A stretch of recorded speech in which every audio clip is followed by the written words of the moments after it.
I heard the front door click behind me that night, and for a moment, I just stood there in the quiet. The kind of quiet that feels earned. My townhouse has that effect on me. 3 stories of glass, steel, and soft light, every inch built on years of missing weekends, 4:30 a.m., market calls, and the kind of pressure that makes you forget you even have a spine until it stops hurting.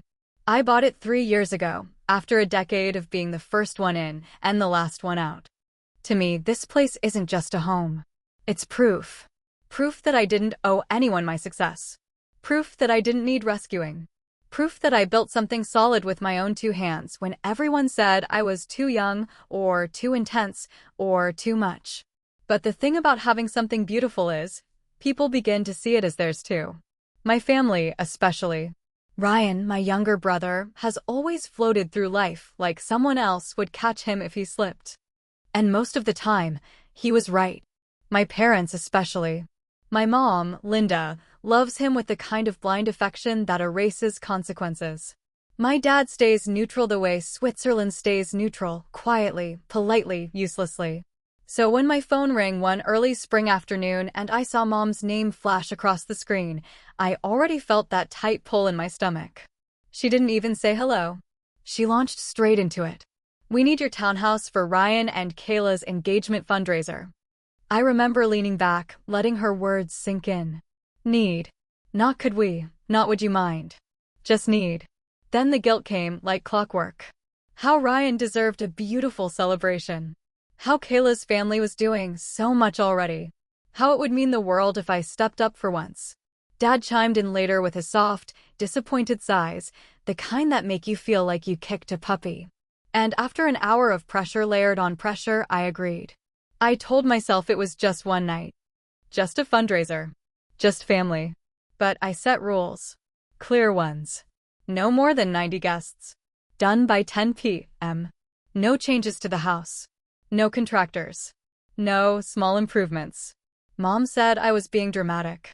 Ryan laughed and told me I had control issues. Kayla sent back a row of heart emojis like everything was perfectly sweet. But something in me tightened when I hung up that call. Something I couldn't name yet. Something that whispered, you shouldn't have said yes.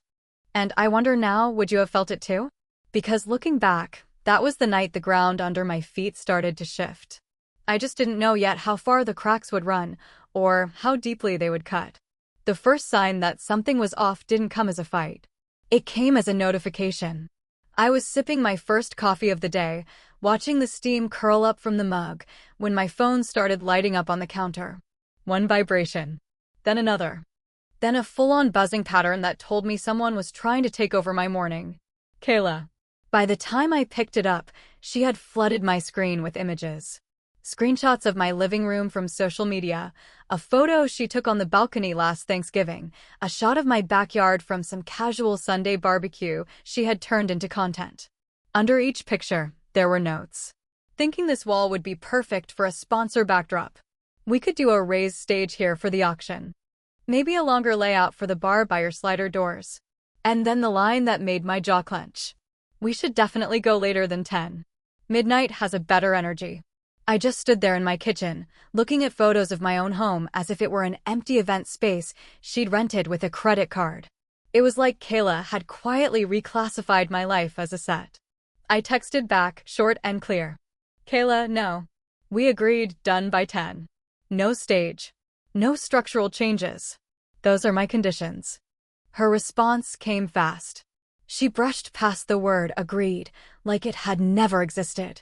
She wrote that I was very structured, that she just wanted the night to be elevated, that I should trust the process. I read the text twice. There was that familiar tone, sweet on the surface, slicing underneath. The tone of someone who thinks rules are just obstacles to be softened, not respected. 10 minutes later, my phone rang again. Ryan. He skipped hello and went straight into irritation. Why are you shutting everything down? Kayla's trying to make this amazing. You're already killing the vibe, and it hasn't even happened yet. I reminded him of the original ask. One evening. 90 guests. Done by 10. No changes to the property. I repeated that I was doing them a favor, not signing up for chaos. He exhaled loudly. The way he always does when he wants me to feel unreasonable. It's not that deep, he said. You act like people walking through your door is some kind of threat. It's one party, not a hostile takeover. He laughed at his own line. I didn't. I told him plainly, my house, my rules. You can use it within those rules or not at all. Something in his voice flattened. There it is. Control. You always need to control everything. No wonder you live alone. He hung up. Hanging up first has always been his favorite way of winning. Conversation over, no chance for a comeback.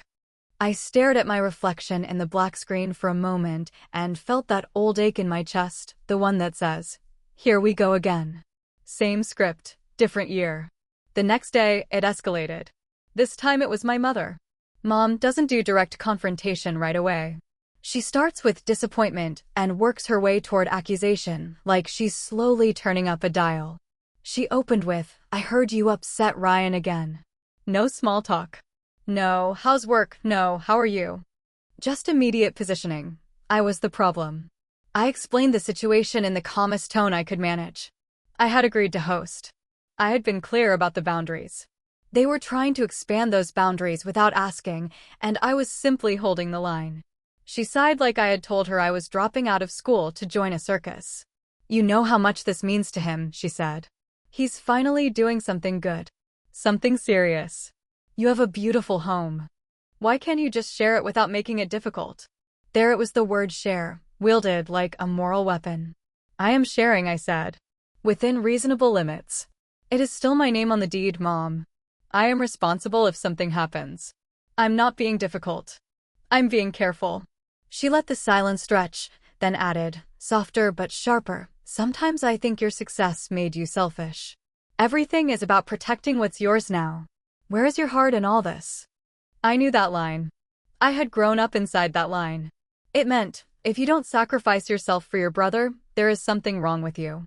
I ended the call before I said something I couldn't take back. For the rest of the day, my brain ran 2 tracks at once. On one side, financial models, risk assessments, client positions. On the other, my family's voices, layering over each other. You're too rigid. You're too controlling. You're too selfish. All because I dared to say, here is the limit. 2 days later, Kayla tried again. This time, she sent a long message about enhancing the guest experience by bringing in a contractor to refresh my backyard. She wanted built flower boxes, tall decorative structures, and a slightly reworked patio layout. She had sketches. She had ideas. She had plans. Every line assumed the same thing, that my yard was available for remodeling in the name of her vision. I stared at the words refresh the space and felt something cold slide into my stomach. I replied, no contractors. No permanent changes. No deals with vendors using my property as advertising. My home is not a marketing project. She didn't respond. Not that day, anyway. That afternoon, I was at the office when Elena rolled her chair over to my desk. Elena is one of those people who doesn't bring you drama unless it matters. Hey, she said, lowering her voice. This might be nothing, but I think you should hear it. She told me one of our vendors had mentioned my townhouse during a call.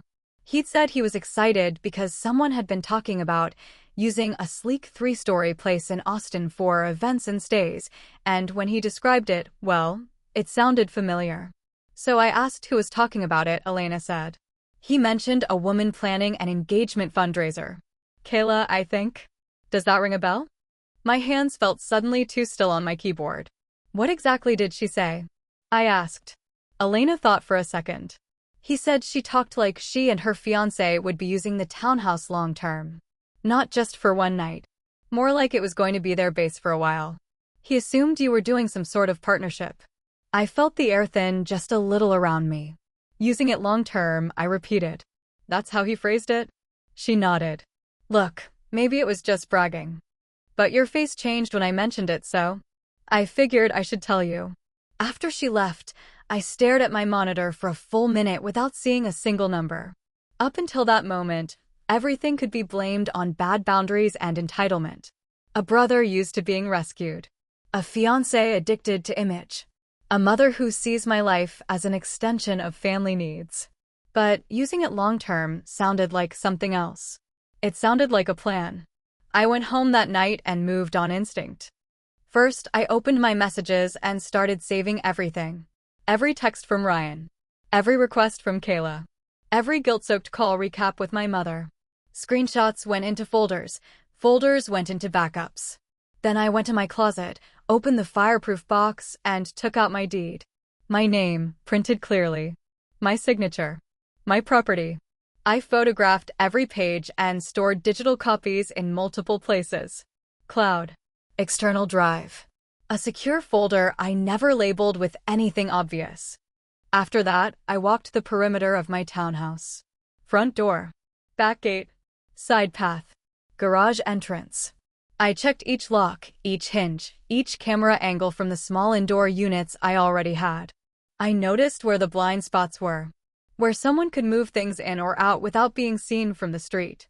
Nothing had happened yet. On paper, I was still the generous sister hosting a family event. But I couldn't shake Elena's words. Using it long-term. Like their home. Not mine. I lay in bed that night, staring at the ceiling, pulse louder than the air conditioner. What if this really wasn't about one night? What if the party was just step one? I didn't know what the next step looked like. Not yet. All I knew was this. For the first time since I bought that townhouse, I didn't feel like an owner standing on solid ground. I felt like someone had quietly started drawing plans for a life that didn't belong to them. And they were planning to build it on top of mine. I went into that Sunday family lunch already bracing myself. There's a particular kind of silence I carry into family events, the kind you wear like armor.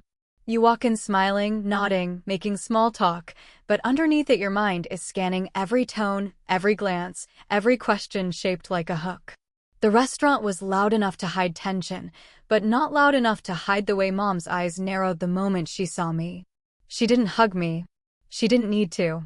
The disapproval was its own form of greeting.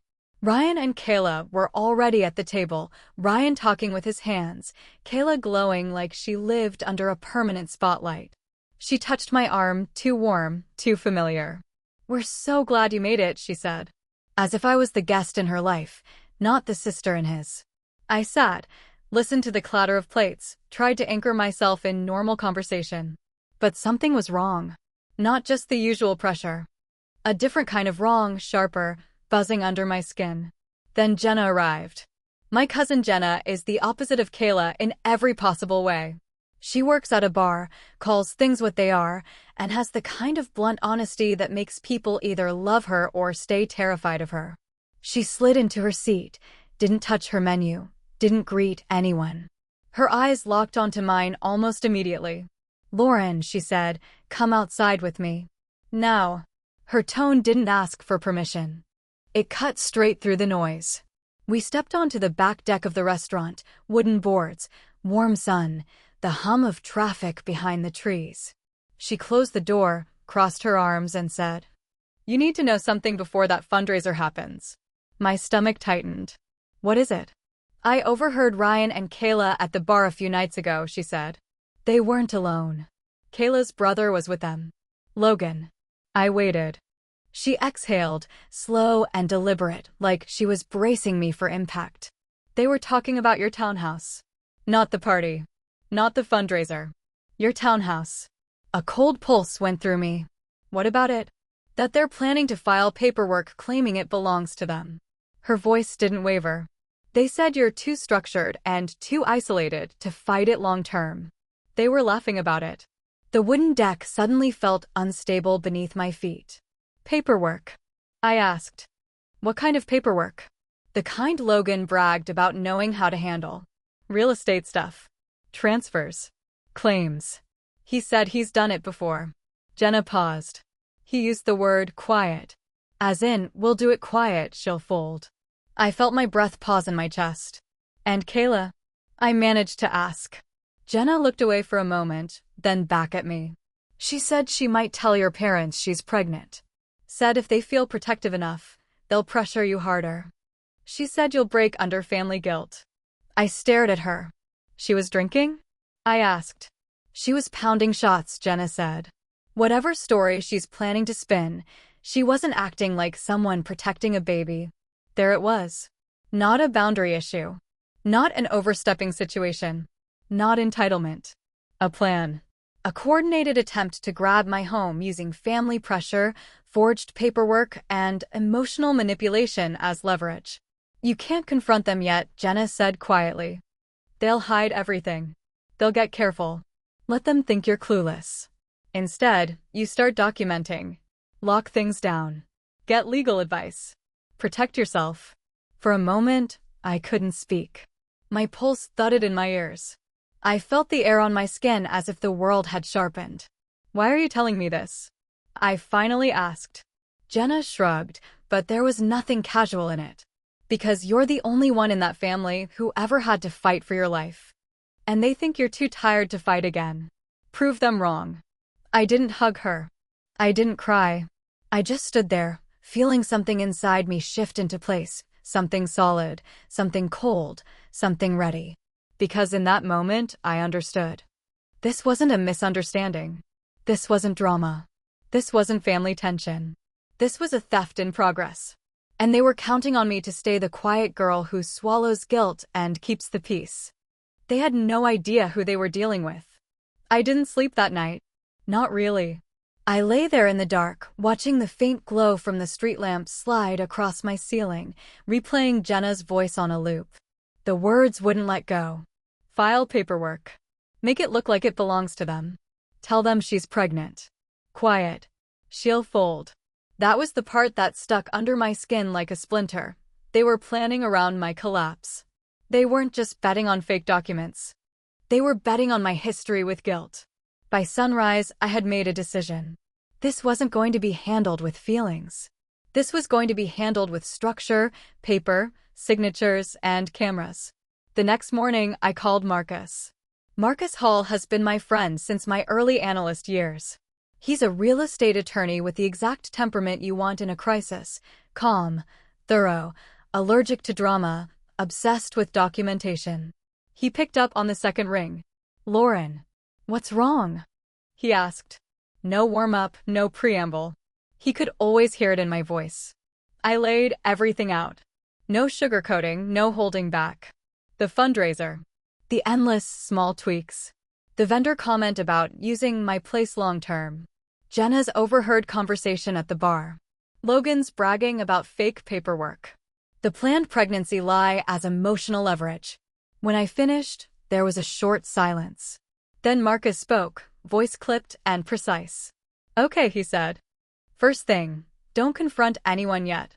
Second, we're going to harden your position so completely that if they try anything, they walk straight into a wall. I felt my shoulders drop by a fraction. What do I need to do? I asked. Evidence and clarity, he said. You already have the texts and calls saved. Good. Now you're going to secure 3 things: your physical property, your paper trail, and the terms of their access. He laid out the plan like a checklist. 1. Install proper exterior cameras. Not just the small indoor units I already had, but full coverage front door, driveway, side gate, backyard. Motion-activated, night vision, cloud backup. Nothing they could tamper with or erase. 2. Store your deed and related documents in multiple secure locations. Fireproof box at home. Digital copies encrypted and backed up. A set of copies in his office. 3. Put the fundraiser in writing. Not as a casual, verbal favor. As a formal, signed document stating in black and white that Ryan and Kayla had permission to use the townhouse for one specific event, on one specific date, for limited hours, with no ongoing rights, occupancy, or claims of any kind. We're going to make the truth so boringly clear that anyone, including a cop or a judge, can follow it in under a minute, Marcus said. If they try what Jenna overheard, they will be standing on quicksand. I booked the security company that afternoon. They walked the property with me the next day, cataloging angles and blind spots. The lead tech pointed out where someone could approach the back fence without being seen, where a truck might try to park, how to catch the walkways and doors clearly. By the time they finished, my house felt different. Not just beautiful. Fortified. I could pull up my phone and see my front door, my driveway, my side gate, my small yard, all in real time. Every clip, every motion alert, uploaded straight to the cloud. Evidence in case I ever needed it. Later that evening, I sat with Marcus in his office as he drafted the agreement. He typed while I watched the words appear on the screen. A simple title. A clear description. One engagement fundraiser event. Date, start time, end time. Maximum headcount. No structural changes, no alterations without written consent. No storage of personal belongings before or after. No right to occupy the property outside the event hours. No transfer of any ownership, tenancy, or interest whatsoever. Then the line that landed like a weight inside my chest. The owner retains full, exclusive rights to the property at all times. This event does not create, imply, or suggest any ongoing right, claim, or entitlement for the guests or any third party. Owner, Lauren Pierce. Guests, Ryan Pierce and Kayla Moore. Marcus printed 2 copies, slid a pen across the desk. You're going to invite Ryan over, he said. You're going to tell him you're putting everything in writing for clarity and liability reasons. Which is true. You are not going to mention Jenna, the bar, the fake pregnancy, or the forged paperwork. Let him think this is your usual control issues. He looked at me directly. Lauren, you are not being paranoid, he added. They are planning something ugly. This is you quietly locking the doors while they still think the windows are open.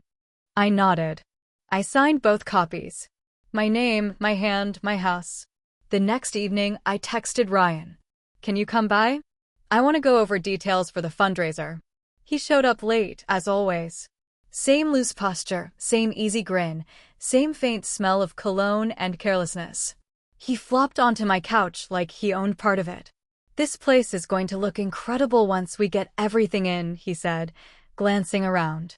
Kayla has so many ideas. You're going to love it. I smiled in a way that didn't quite reach my eyes. I'm sure, I said. Before that, I need us to sign something for the event. Just to make sure we're all clear. Liability, logistics, all of it. His expression shifted. Barely. Just a quick flicker of annoyance across his face. A contract, he asked. For your own family?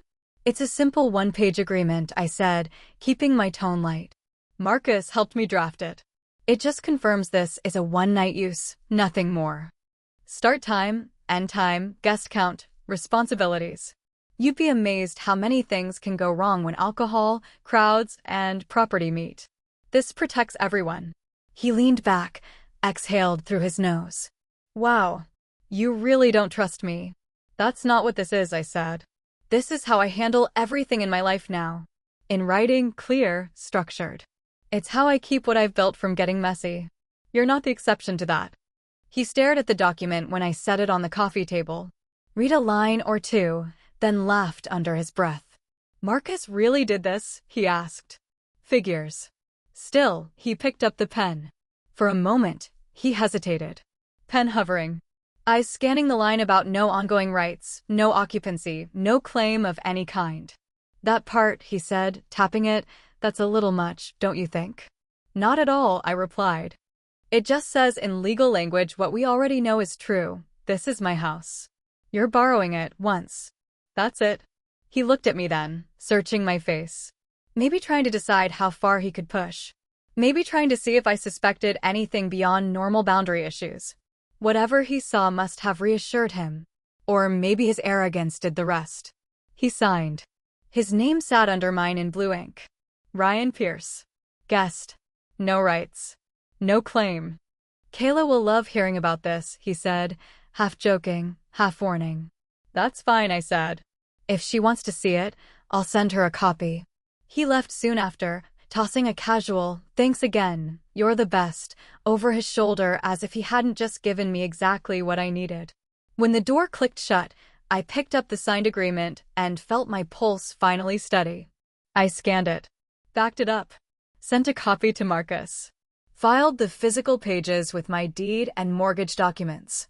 For the first time in days, I allowed myself to breathe a little deeper. They thought they were moving through shadows. They thought the game was hidden. They thought I was still playing the role I'd always played, the responsible one, the guilty one, the one who folds. But now I had cameras. I had documents. I had a contract with Ryan's signature under a line that erased every future claim. The next move would be theirs. And I was suddenly very curious to see just how far they were willing to go, knowing that every step they took was quietly being recorded, time-stamped, and prepared for the day they'd swear they meant no harm. Because when someone plans to steal from you, there comes a point where you stop trying to convince them not to. You just let them walk straight into the proof. The week after Ryan signed that contract felt like standing in the eye of a storm. From the outside, nothing had changed. Same job. Same morning alarms. Same coffee. Same townhouse. But under the surface, every interaction with my family had a new edge. It was like someone had taken our usual dysfunction and sharpened it into a weapon. Mom called first. Of course she did. I was in my office, finishing a market summary email, when my phone buzzed and her name lit up the screen. I stared at it for a moment, then answered, bracing for impact. She didn't bother with small talk. Why did you make your brother sign a contract? She demanded. No greeting, no question mark in her tone. More like an accusation read out loud. So Ryan had wasted no time. It's a simple event agreement, I said. Date, time, guest limit, conditions of use. Any venue would do the same thing. You're not a venue, she snapped. You're his sister. I'm both, I replied. And one of those roles involves a mortgage, insurance, and legal responsibility. That's the side that signs contracts. She launched into it then. How Ryan felt insulted. How Kayla felt singled out. How I had humiliated them by treating them like strangers and forcing them to sign paperwork like criminals. I let her talk. Let the words wash over me like a wave I had already decided would not pull me under. When she finally paused, I spoke slowly. Mom, I gave them something incredibly valuable for free, my home, for a night, for an event that will benefit their image and their plans. In return, I asked for one thing, clarity in writing. If that feels like humiliation to them, that is their problem, not mine. You sound like a lawyer, she said, disgust in every syllable. I'm not a lawyer, I said. I'm someone who has watched this family treat my work, my time, and now my house like a bottomless resource. I am allowed to protect myself. Her voice dropped to that low, shaking register she uses when she wants maximum guilt. Ryan is your only brother, she said. He is trying to build a life. If you keep pushing him away, there will come a time when he stops trying. And when that happens, I hope your contracts keep you warm at night. It was the kind of line that would have broken me 5 years ago. Now, it just sat there, ugly and familiar. I'm not pushing him away, Mom, I said. I'm asking him to respect the fact that this house belongs to me, not to the family. If he can't handle one page of terms for one night, that says more about him than it does about me. She went quiet. I knew that silence. That was the sound of her realizing I wasn't moving. Then she said, sharply, you're going to regret this attitude. You may not see it now, but you will. And she hung up. I stared at my phone at my reflection in the black glass. Same face. Same eyes. A little more tired. A little more resolved. The next attempt came from my father. He didn't call. He asked me to meet him for lunch. We sat in a small diner between my office and their neighborhood, the kind of place with tired booths and coffee that tastes like burned water. He stirred sugar into his cup for far too long before he spoke. I know your mother called you, he said finally. I got the impression, I answered. He sighed, looked down at his hands, and for a moment, he just looked old. Not weak. Not complicit. Just worn out. Your brother is hurt, he said. He thinks you don't trust him. I almost laughed. I don't trust him, I said. He's given me no reason to. Dad winced slightly. Lauren. No, we're not going to pretend, I said quietly. He borrows money and doesn't pay it back. He forgets agreements. He leaves other people to clean up his mess. And now he wants to bring 100 people into my house for a fundraising event planned by a woman who treats reality like a suggestion. Do you hear how that sounds to someone who lives in the world of consequences? He rubbed his forehead with 2 fingers, the way he always does when he wants to express disapproval without fighting. I'm not saying you're wrong, he admitted. I'm saying, maybe there's a kinder way to be right. I've tried kindness, I said. Kindness became expectation. Expectation became entitlement. Entitlement grew teeth. He looked at me then, really looked. Your mother is afraid that if this blows up, the family will break, he said. She thinks you're the one holding the knife. I held his gaze. I'm not holding a knife, I said. I'm holding a lock. If he chooses to throw himself against it, that's on him. He didn't argue. He just nodded slowly, like a man who knows there's no winning angle left. Just try not to burn everything down, he said. Please. That depends on what they try to light, I answered. After lunch, I went back to work and buried myself in spreadsheets and risk scenarios because numbers are simpler than people. Numbers don't manipulate you. They don't cry on cue. They don't call you selfish for not handing over your life. That night, I did another pass through my defenses. I checked the feeds from the outside cameras.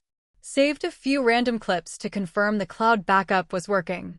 Walked through the house and made a mental note of anything that could be accidentally damaged or relocated. Important documents stayed in the fireproof box, now backed up 3 different ways. The deed, mortgage paperwork, property tax records, the signed event agreement with Ryan's name under mine. Marcus and I had a running email thread with everything timestamped: security installation, contract drafting, scanned copies, summarized concerns. It read like a quietly growing case file. In parallel, the requests kept coming. Ryan asked to borrow additional patio furniture from my neighbor, as if my neighbor's property was automatically folded into his plans too. I told him if he wanted more furniture, he could rent it. Kayla sent a message proposing a more immersive sound experience and asked if she could bring in a bigger sound system, just for a few hours. I told her no. The existing system was enough. The walls and foundation of my house were not being tested for the sake of her experience. She responded with a 2-paragraph lecture about how events at this level required certain standards, and if I wanted my home to be seen as a serious space, I should be willing to accommodate that. I wrote back, my home is not a brand. It's my shelter. It will be treated as such. After that, the tone from all of them shifted. Less friendly. Less sweet. More passive-aggressive. Mom called less often but more intensely. Ryan started replying slower, with shorter answers, as if the effort of basic respect exhausted him. Kayla went cold, no more heart-filled messages, just direct logistics and thinly veiled frustration. I felt the isolation creep in. The strange part was I wasn't doing anything extreme. I hadn't canceled the event. I hadn't exposed what I knew. I hadn't thrown accusations in anyone's face. All I had done was say, this is my line. I will not move. But in a family where my role had always been the dependable one who bends, not bending felt like violence to them. On the outside, life went on. At work, I was fine. Elena checked in once, quietly, and I just told her I was handling it. She didn't push. Marcus sent me a short text 2 days before the event. Remember, you're prepared. Let them be themselves. The more they push, the more they hand you. I read that line 3 times. Let them be themselves. The night before the fundraiser, I walked my house again. I looked at the walls I had chosen. The light fixtures I had picked. The art I had bought piece by piece when I could finally afford something that wasn't from a discount bin. I touched the banister, the kitchen counter, the balcony rail. All the small, solid things that had carried me through years of feeling like I had to justify my success to the people who should have been proud of it. I checked the cameras one last time on my phone. The front door, the driveway, the side gate, the yard. All quiet. All watched. Then I did something I hadn't done since the day I moved in. I locked the front door, turned around, and said out loud to no one, this is mine. I don't owe this to anyone. It wasn't about wood or stone or square footage. It was about the version of myself who had clawed her way here without safety nets, and who was now being told that her achievement was a communal resource to be exploited. I went to bed knowing 2 things with absolute clarity. First, they were going to test every boundary I had set. Second, I was not backing down. The event was locked into one evening. The contract was signed. The cameras were watching. The documents were backed up. All that was left was for my brother and his fiancée to show me exactly how far they were willing to go when they believed the house and the person who owned it were theirs to rearrange. And deep down, beneath the anger, beneath the hurt, beneath the years of trained guilt, a colder thought settled in. If they insisted on turning one night into a war, I was fully prepared to let them lose. By the time I reached my street the night of the fundraiser, I already knew something was wrong. I could hear the music from half a block away, not ambient, not tasteful, not what we'd agreed on. This was bass-heavy, club-level, shaking the air kind of sound. The kind that makes your windows vibrate. My stomach dropped. I turned the corner and saw my townhouse glowing. Not the warm, quiet glow I loved. A full illumination. Extra uplights flooding the exterior. A bright rental spotlight aimed at my balcony like it was the stage of a concert. Cars lined both sides of the street. People in cocktail clothes spilled down my walkway. The small front garden I tended every Sunday was now trampled under high heels and camera tripods. I hadn't even stepped out of my car and already every limit had been violated. 90 guests had somehow turned into, what? 120? 130?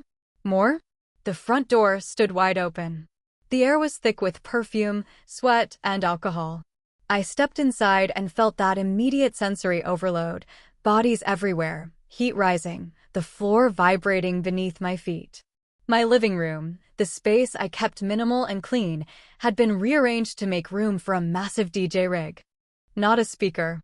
A rig. 3 towers. Full lighting. A technician wearing headphones. My bookshelf had been pushed against a wall. My dining chairs stacked in a corner like garbage. Strangers were holding drinks over my furniture without a coaster in sight.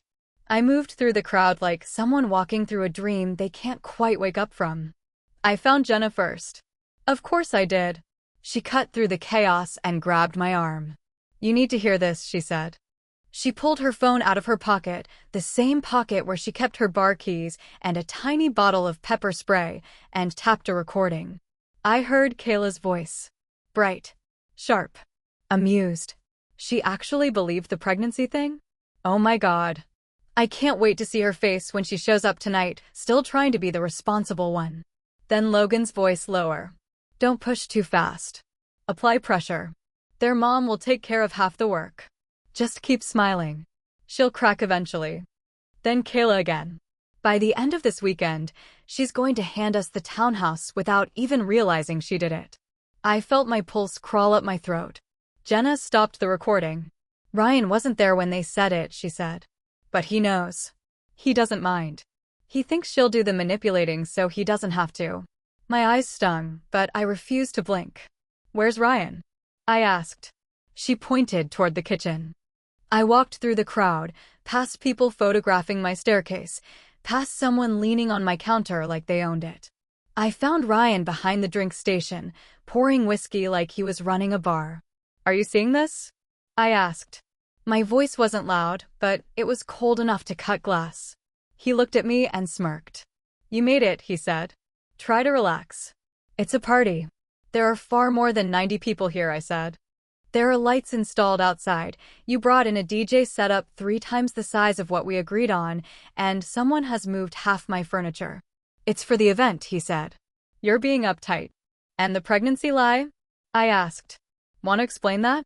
He froze for half a second, not long, but enough. What pregnancy? He said, playing stupid. You're hearing things. That was Kayla's voice, I said. On a recording. Talking about manipulating the parents.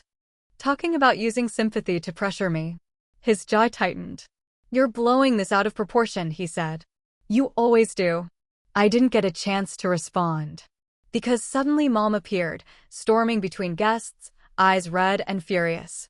What are you doing? She demanded at me. You are ruining this night. Your brother is finally having something special, and you can't stand not being the center of attention. The DJ music pulsed behind her, loud enough to shake the cabinets. People were taking photos on my staircase. Glasses clinked. Someone shouted a toast. I stood in the middle of my own home and felt like a stranger. This is my house, I said quietly. And my boundaries were ignored. Mom threw up her hands. Oh, please, she said. It's one night. Stop being dramatic. Jenna stepped in, but I raised a hand to stop her. I didn't want to fight in front of an audience. Not because I cared what they thought, but because I wanted every single violation documented, remembered, and used later. I opened my camera app. Clicked the outdoor feed. More rental equipment being carried in. 3 workers moving my patio furniture, dragging it across the deck so hard the legs screeched. Extension cords running along the side of the house without permission. An entire table setup I had never approved. And every second streamed to cloud storage. I didn't yell. I didn't argue. I didn't break. I just said, as calmly as I could, "Enjoy the night. It's the last time any of you will step foot in my home without consequences." Ryan laughed, that dismissive, condescending laugh of someone who genuinely believes the storm will always miss him. "Sure," he said. "Whatever you say." But deep down, something in him flinched. He heard the tone. He just didn't understand the danger of it. Not yet. Because I wasn't planning revenge. I was preparing a response. And their real mistake wasn't the party. It was assuming the party would distract me from what was coming next. They had no idea I had already set the trap. And by sunrise, they were going to walk straight into it. The house was still humming with the echo of last night when my phone woke me. It wasn't a call or a text. It was the sharp, insistent vibration of an alert from my security system. I rolled over, eyes burning, throat dry, and reached for the phone on my nightstand. The screen glowed with a notification. Front driveway, motion detected. I blinked the sleep away and thumbed open the feed. A white box truck filled the frame. Not a delivery van. Not a rideshare. A full moving truck, backed halfway into my driveway, its ramp already lowered like a tongue. The timestamp glared at me. 7:11 a.m. For a second, my brain refused to process it. I just stared at the image. The truck, the ramp, the early light cutting across the pavement. Then the driver's door opened. Ryan stepped out. He was wearing a sweatshirt and jeans, hair messy, holding a thick, overstuffed folder under one arm. He walked around the truck like he owned it, like he was checking the angles before a move-in. The passenger side opened. Kayla climbed down in leggings and an oversized hoodie, sunglasses on, coffee in hand, like this was some casual morning errand. Then Logan got out of the back seat. Clipboard. Backpack. Calm. I watched all of this from my bed, eyes wide open now. They weren't just testing a boundary. They were implementing a plan. I didn't get up in a panic. I didn't scramble. I sat there and watched another 10 seconds of footage. 2 guys in work clothes, day laborers, from the looks of it, came around the side of the truck, stretching, rubbing sleep from their faces. Ryan pointed at my front door like a director blocking a scene. Kayla laughed at something he said. Logan slapped the side of the truck and nodded. They thought this was done. They thought the house was already theirs.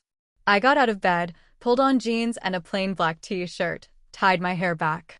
My hands didn't shake. My pulse was steady in a way it hadn't been in days. I picked up my phone and did 2 things. First, I texted Marcus. They're here with a moving truck and paperwork. Live. Second, I opened my files and pulled up the scanned agreement Ryan had signed. The one-night-only contract. The one with his name under mine and that very clear line about no ongoing rights or claims. I walked downstairs, each step measured. Through the peephole, I saw Ryan already coming up the walkway, folder in hand. Behind him, the movers waited near the ramp, clearly expecting to start hauling things in. I unlocked the door and stepped outside, closing it behind me. He smiled. Not sheepish. Not hesitant. Confident. Triumphant. "There she is," he said. "Good morning, homeowner." The word tasted wrong when he used it. "Funny," I said. "I could say the same thing to you. But I'm not confused about which one of us lives here." He shrugged, pretending not to hear the edge in my voice. "Look, I know last night was a lot," he said. "But I think when you see everything on paper, you'll feel better. We've got it handled." He lifted the folder like it was a gift. "I'm not signing anything," I said. He laughed softly. "You don't have to," he said. "That's the good part. This is already done. We filed what we needed. It's just a matter of time before everything updates." The rage I felt didn't show up as shouting. It showed up as a strange, cold clarity. Let me guess, I said. Logan helped with the forms? Ryan's eyes flicked toward the truck, where Logan was pretending to check his phone near the ramp. He knows real estate paperwork, Ryan said. He helped make sure everything's clean. Mom and Dad know we're here. They're on board. It's a family decision, Lauren. We're consolidating. Using resources smarter. You don't have to make this ugly. He actually believed what he was saying. Or he'd rehearsed it enough times that it sounded true to him. Family decision, I repeated. You mean the one no one told me about? The one where my house gets reassigned like a spare bedroom. His patience cracked a little. You weren't using it right, he said. You live here alone. You travel half the time. You have empty rooms gathering dust while Kayla and I are working to build something real. Fundraisers. Collaborations. A baby someday. This place should be part of that. There it was. The entitlement, laid out plain. This place is already part of something real, I said. It's part of the life I built. Alone. That doesn't make it community property. He opened the folder and pulled out a stack of documents, printouts with seals, stamps, barcode-looking strips. If I hadn't been prepped, I might have flinched. He fanned them like a deck of cards. Transfer agreement. Use agreements. Some filings. Look, I don't expect you to read all this. Point is, the process is moving. You can either fight it and make everybody miserable, or you can lean into it and let things transition smoothly. Either way, we're moving in today. I didn't reach for the papers. Behind him, the movers shifted impatiently. The truck idled. Kayla watched from the ramp, arms crossed, lips pressed into a tight, expectant smile. You're trespassing, I said. He blinked. What? You heard me, I said. You are trespassing on my property. You have no legal right to be here with a moving truck, and those papers are not valid. And you know why I'm so calm saying that? I pulled my phone out of my back pocket and tapped the screen. Because 3 weeks ago, you signed an agreement limiting your use of this property to one single event. One night. Nothing more. No occupancy. No ongoing rights. No transfer of interest of any kind. His face changed then. Not dramatically, just a tightness around his mouth, a flicker in his eyes. But I saw it. That contract was about the party, he said quickly. This is different. No, I answered. This is exactly what that contract was about, protecting me from this. You are in violation of it right now. He shifted his weight, looked over his shoulder at the truck, then back at me. You're not going to call the cops on your own brother, he said. Don't be ridiculous. Ryan, I said, you brought a moving truck to my house with forged documents and hired movers ready to empty your things into a home that does not belong to you. That isn't ridiculous. That's criminal. He stepped closer, lowering his voice. Mom will never forgive you if you escalate this, he said. Think carefully before you do something you can't undo. There it was. The real leverage. Not the paperwork. Not the truck. The threat of losing my mother. Old me would have folded there. This version of me didn't even flinch. Mom already chose her side, I said. I'm just choosing mine. At that moment, Marcus's car pulled up to the curb. He got out, jacket still unbuttoned, tie loose, but his eyes were fully awake. He took in the scene in one sweep, the truck, the movers, the folder in Ryan's hand, me on the front step. Perfect timing, I said. Marcus walked up, nodding once at Ryan, then at the truck. I'm going to need to see whatever documents you're waving around, he said to my brother. And just so we're clear, I'm Lauren's attorney. Anything you say to me about this situation, I will treat accordingly. Ryan scoffed. This is a family matter, he said. We don't need lawyers circling around like vultures. Marcus didn't rise to it. He just held out his hand. Papers, he said. Ryan hesitated, then handed over the stack, trying to act like it was his decision. Marcus flipped through the pages, scanning quickly, lips tightening into a thin line as he skimmed. He paused at one sheet, then another, then shook his head once. These aren't properly recorded, he said. The signatures don't match your sister's. The notary stamp is either fake or improperly used. There is no legitimate transfer documented anywhere here. This is a pile of printed lies. Logan walked up then, trying to hold on to his composure. That's not true, he said. Those are templates I've used before. We know what we're doing. Oh, I'm sure you do, Marcus replied coolly. You know just enough to be dangerous and not nearly enough to get away with it. Unfortunately for you, we're about to involve people who take this very seriously. He looked at me. Lauren, I strongly recommend we call the police now, he said. You have documented ownership, a signed agreement limiting their access, and evidence of an attempted fraudulent claim and trespass. The truck, the movers, the papers, all of that supports your position. There was a time when the word police would have made me second-guess everything. What if I was overreacting? What if I was making things worse? What if the family never spoke to me again? But standing there, in front of the house I had bled for, watching my brother grin with a stolen confidence he hadn't earned, I felt absolutely no doubt. Call them, I said. Ryan laughed, but it sounded strained now. You're actually doing this, he said. You're going to get cops involved? Over a misunderstanding about who should be using the house. This isn't a misunderstanding, I replied. It's an attempted takeover. You're using fake documents to scare me into letting you move in. You counted on me panicking. You miscalculated. Marcus stepped aside, pulled out his phone, and dialed. His voice was calm as he spoke to dispatch, laying out the facts step by step: documented owner, fraudulent paperwork, trespass, moving truck, breach of written agreement, prior pattern of pressure. As he talked, I watched the movers slowly step back from the truck, sensing that whatever they had signed up for, this wasn't it. One of them muttered something to the other, and they both moved closer to the cab, ready to leave when told. Kayla finally approached, sunglasses still on, arms folded tight across her chest. This is insane, she said. You're blowing up your own family over a piece of property. Do you hear yourself?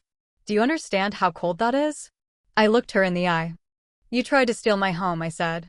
You lied about being pregnant for leverage.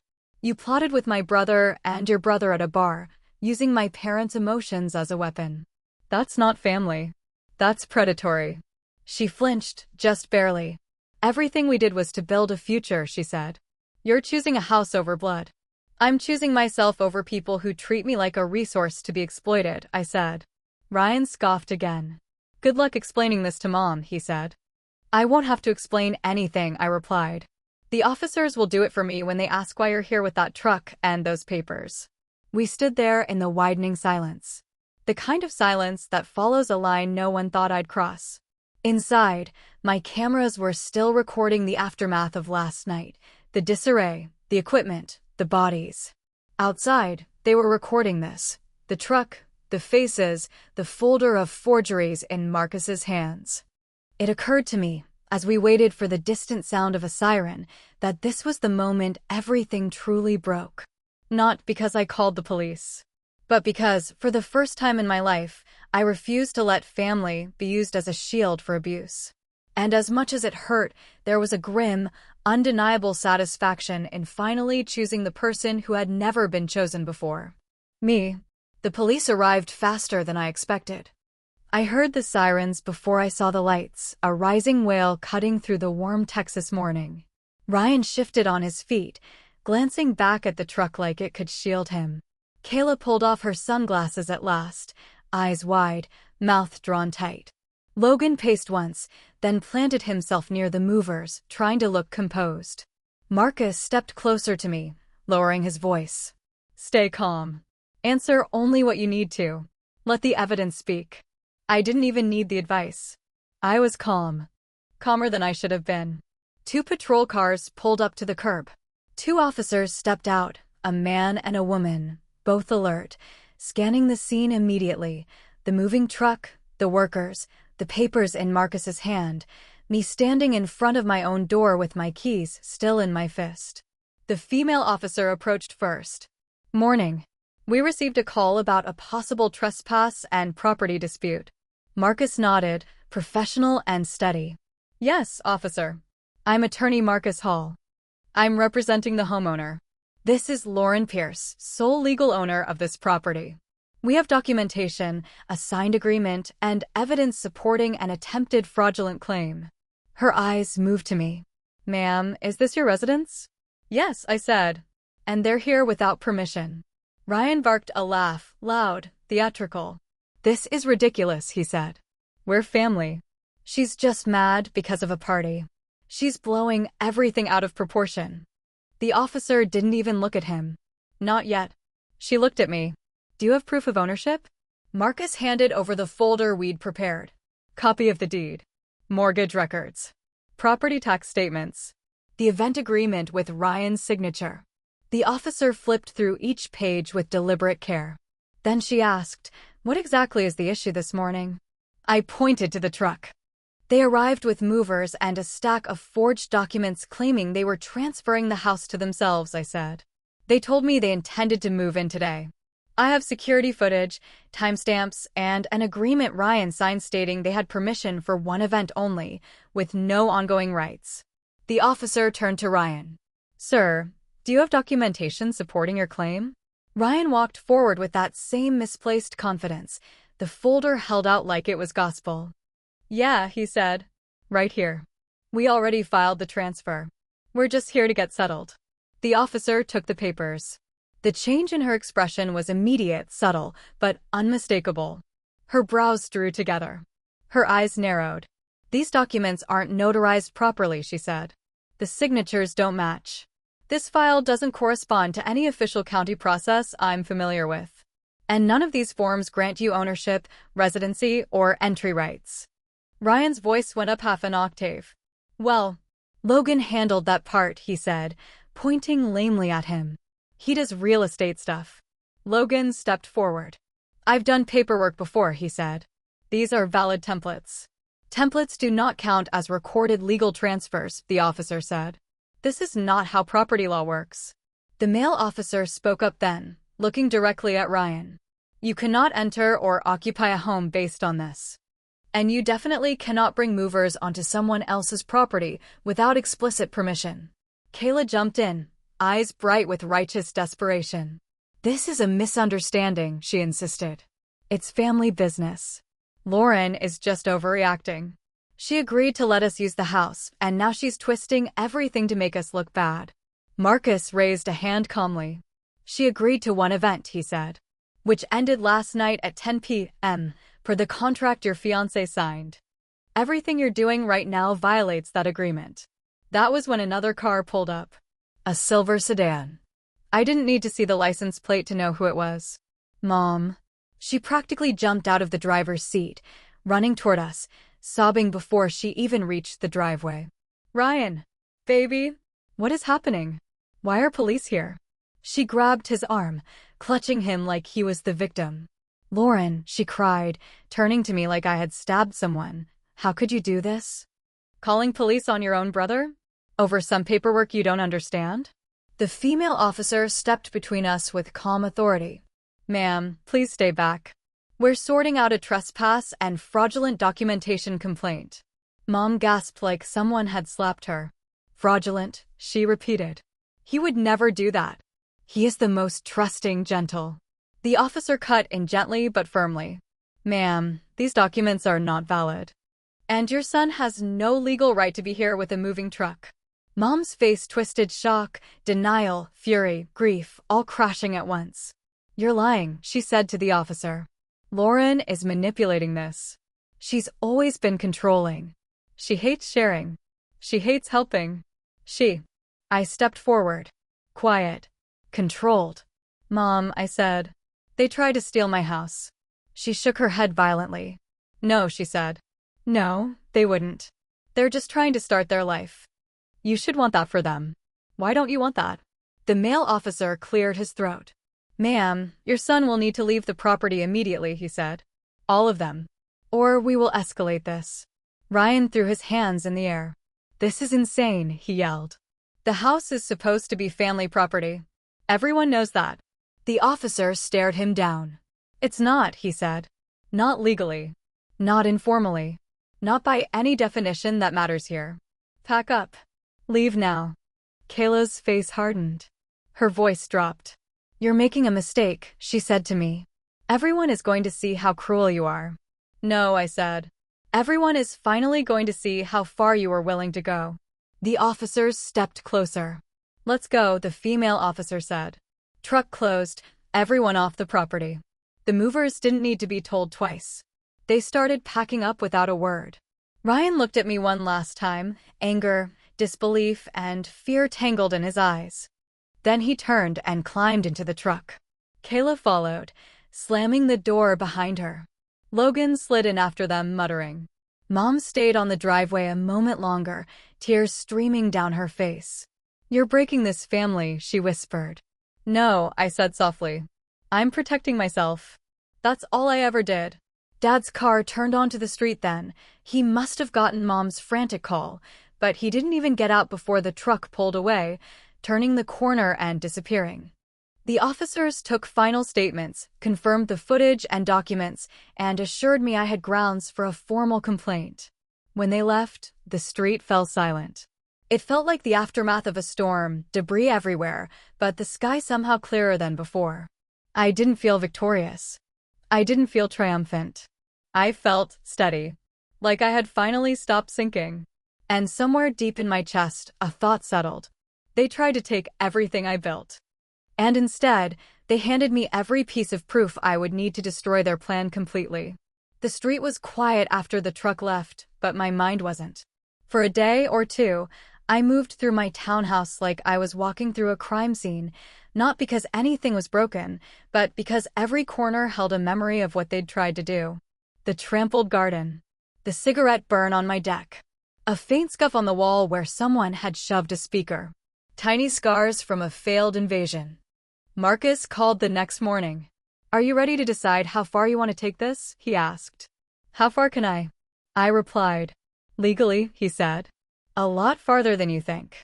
We sat at my dining table that afternoon, the same table that had held overflowing drink stations and strangers' elbows a few nights earlier, and laid everything out. Every file. Every screenshot. Every clip.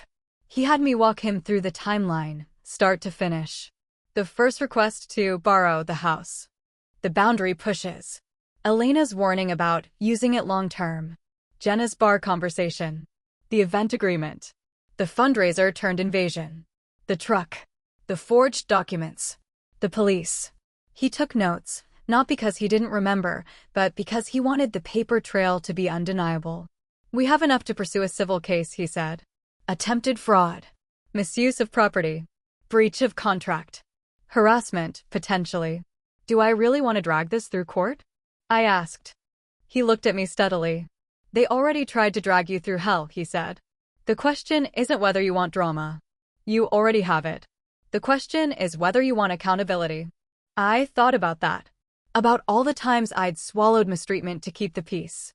About all the years I'd accepted Mom's narrative that being the good one meant never making anyone uncomfortable. And about how close I'd come to losing the house I had built my life around.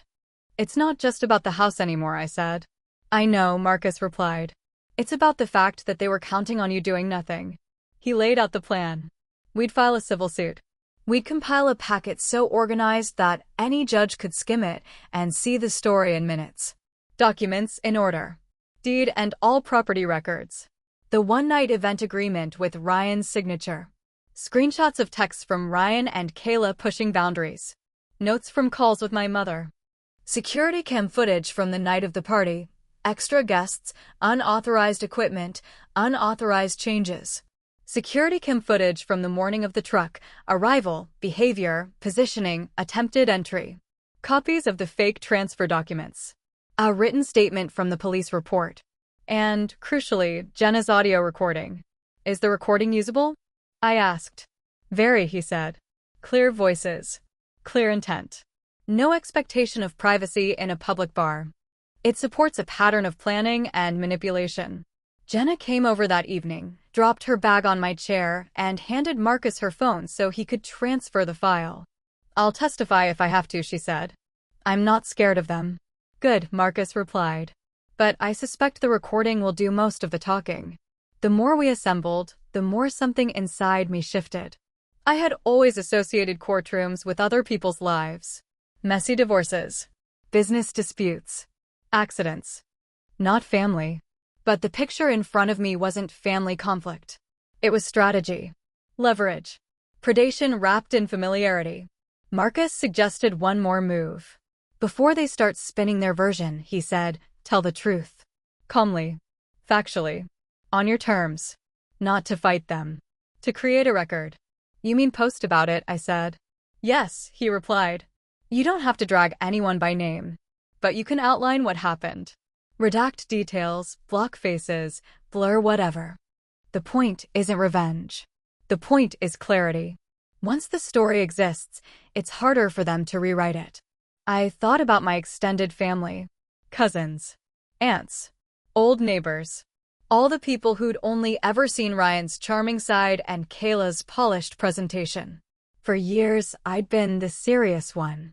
The workaholic. The one who could afford to help more. What would they say if they knew the full story? That question bothered me less than it used to. That night, I sat on my couch with my laptop and wrote. Not a rant. Not a scream. A timeline. I described how I'd worked for years to buy the townhouse. How I'd agreed to let my brother host an engagement fundraiser there under strict terms. How the guest count, hours, and alterations were pushed beyond what I'd agreed. How I discovered a plan to file false paperwork to claim my home. How a moving truck and forged documents showed up. How the police had to be involved. I did not name them directly, but I did not soften the actions. I included one redacted screenshot of the contract. Blacked out our last names, kept the key lines visible. I included a written transcript, not the audio itself, of the most damning part of Jenna's recording. I blurred faces in 2 stills from the security footage, the truck in my driveway and Ryan holding the folder. Then I ended the post with one line. I love my family, but I will never again sacrifice my safety or my home to protect someone else's image. I read it 3 times. Then I hit publish. I didn't expect what happened next. The post spread quietly at first, then faster. There's a particular kind of silence that falls when people are reading. I watched it happen in real time, no comments for a few minutes, then notifications stacked one after another. Messages from cousins. Old friends. Neighbors. People I hadn't heard from in years. Some wrote, I always wondered why you seemed so tense at family events. Others, this is not okay. I'm glad you're standing up for yourself. A few shared their own stories. Siblings who drained them. Parents who weaponized guilt. Partners who acted like their achievements were communal property. I didn't respond to most of them. I just watched. It didn't take long for Ryan to notice. His response came in the form of a vague post of his own, a long caption about miscommunications, family drama, and people weaponizing the system instead of working things out privately. He never used my name. He didn't have to. Anyone who knew us could connect the dots. Kayla posted a carefully staged photo, old, from happier days, by the look of it, with a caption about being attacked by someone you once trusted and not airing private matters online. The comments on their posts were mixed. Some of their followers chimed in with sympathy. Some scolded them gently to keep it offline. But others, people who had seen my post, pushed back. Did you forge paperwork to take her house? Is that moving truck in her driveway in the screenshots fake? Why does your story leave out the police? They didn't answer those questions. Silence is its own kind of confession. Within our extended family group chat, the one I usually ignored, the conversation burned. Screenshots were shared. Rumors corrected. Facts repeated. I didn't defend myself there.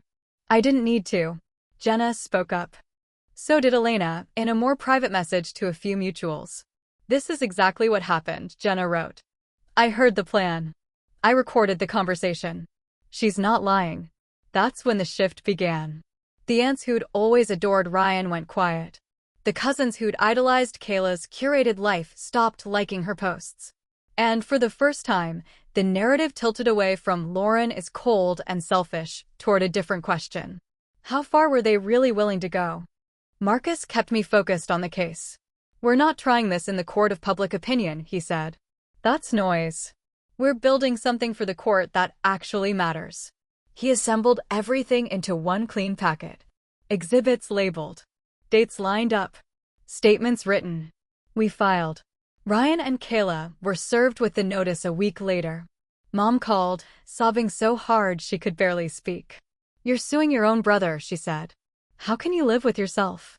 How could he live with himself when he tried to take my home? I asked. You're taking this too far, she sobbed. He made a mistake. A bad judgment. Families don't drag each other to court. Families also don't show up with forged documents and a moving truck, I said. I'm not dragging him anywhere. I'm holding him where he chose to stand. She hung up again. It was becoming our pattern. Dad called later, his voice heavy. I wish this wasn't happening, he said. So do I replied. But pretending it didn't would be worse. He didn't argue. In the weeks that followed, little pieces of information trickled back to me. Ryan lost a freelance job when the client saw the public posts and quietly decided he was too risky to trust with access to their events.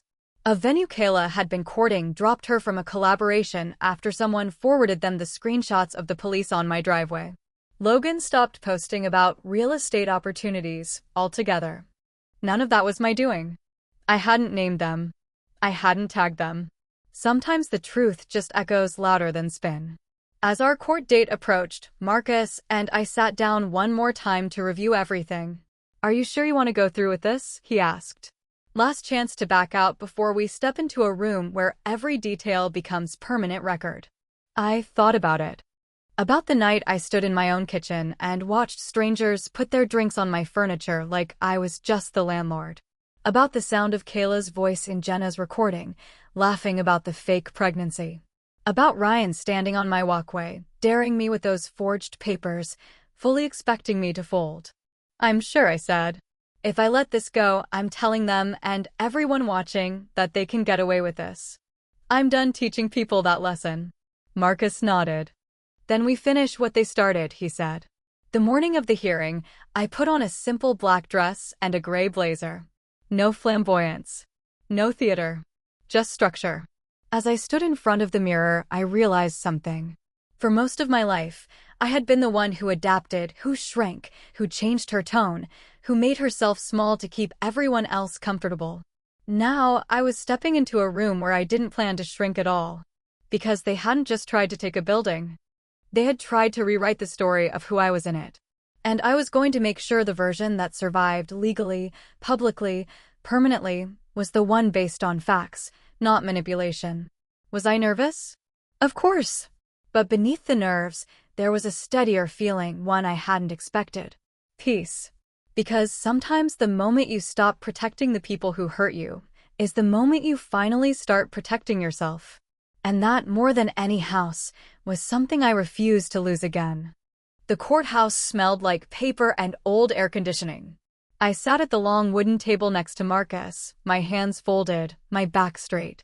Ryan and Kayla sat at the table opposite us. He kept his shoulders squared like he was ready for a fight. She looked put together, hair perfect, makeup soft, expression carefully curated to say, misunderstood, not guilty. Logan wasn't at the table. He sat a few rows back, trying to blend in with the spectators. Mom was there too, on their side. She refused to look at me. Dad came in late and sat in the back corner, eyes down, hands clasped like he was praying for two outcomes that couldn't coexist. The judge entered and the room shifted. This wasn't a family dinner. This wasn't a group chat. This wasn't a hallway argument or a guilt-ridden phone call. This was a place where evidence mattered more than tears. The judge went through the formalities, then looked over glasses at both sides. Ms. Pierce, he said, your counsel will present first. Marcus stood. He didn't perform. He didn't posture. He didn't raise his voice. He just walked the court through the story exactly the way we had built it, as a chain of events that could be followed, verified, and proven. He presented my deed.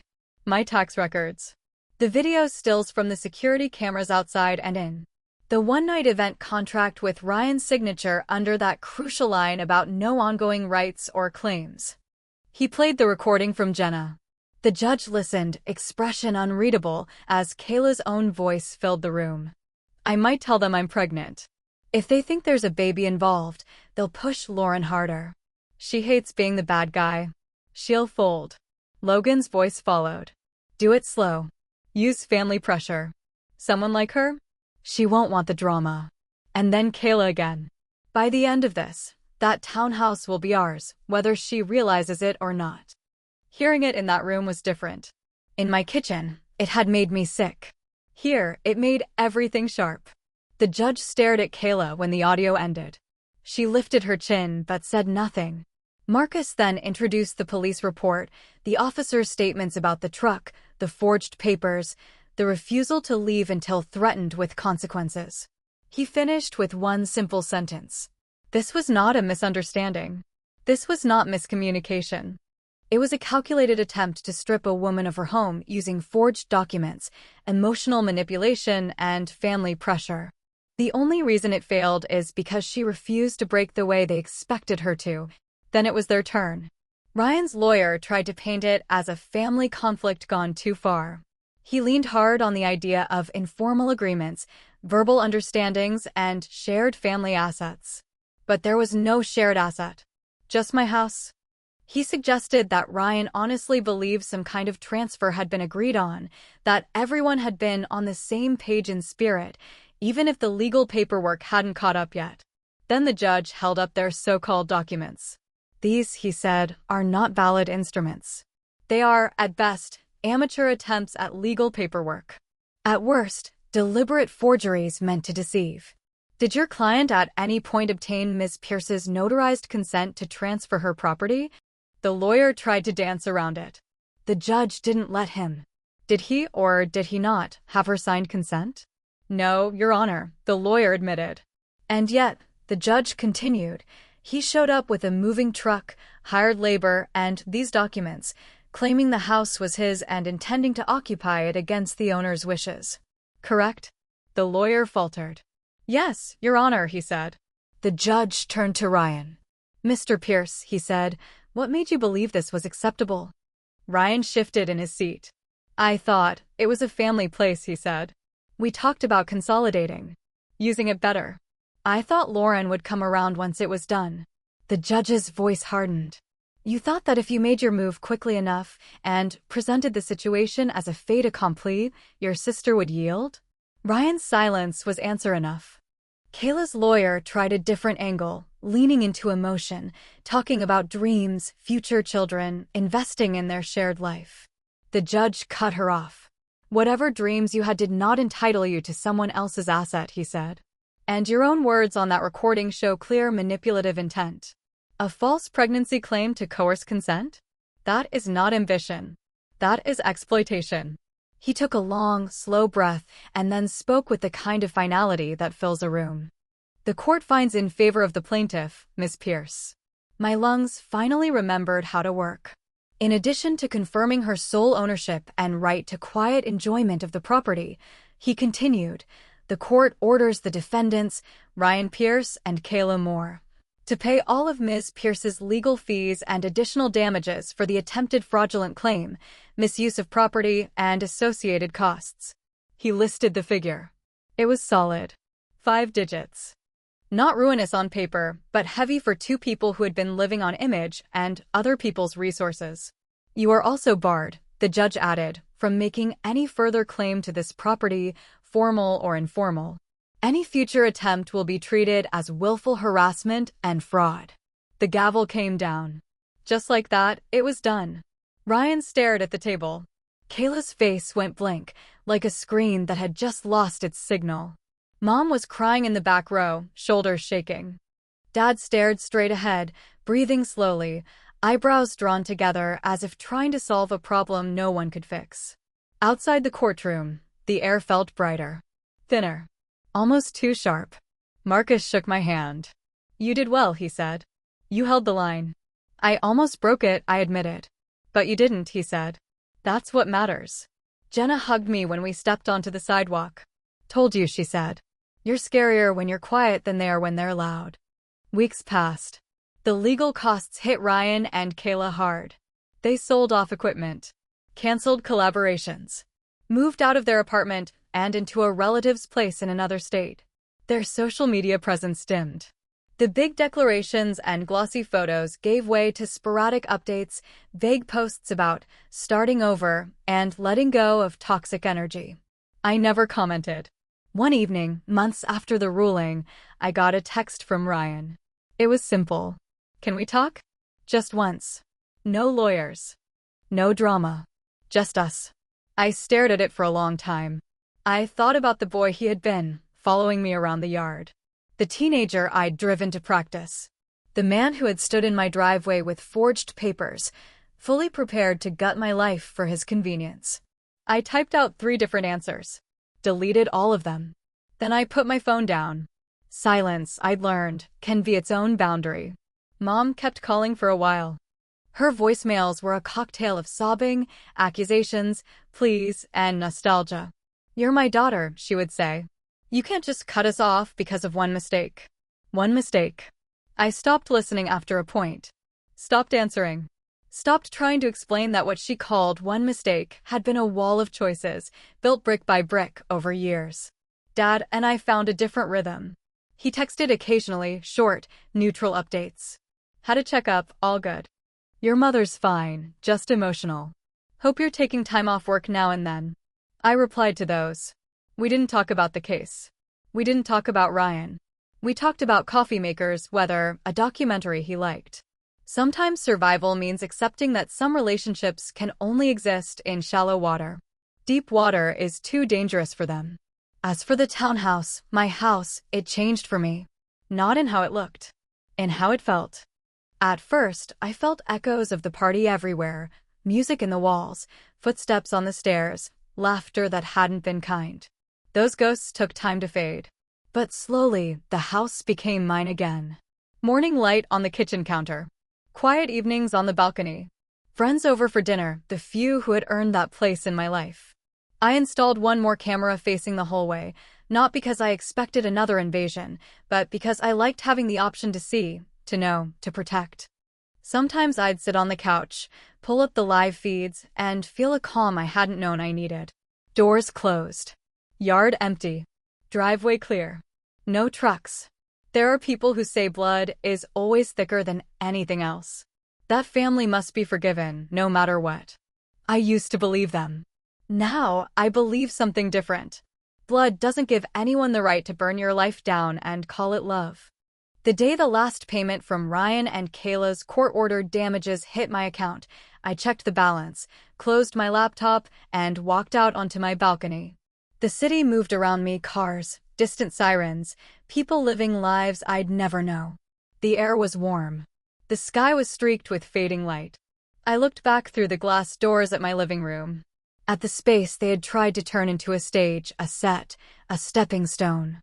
And for the first time since buying the townhouse, I didn't feel like I had to defend being there. I just belonged. They lost my house. They lost my silence. They lost access to the version of me who would have forgiven anything to keep the peace. What I gained was harder to see from the outside, but I felt it in every heartbeat. I kept the life I built. I kept my home. I kept myself. And that was worth more than anything they ever tried to take.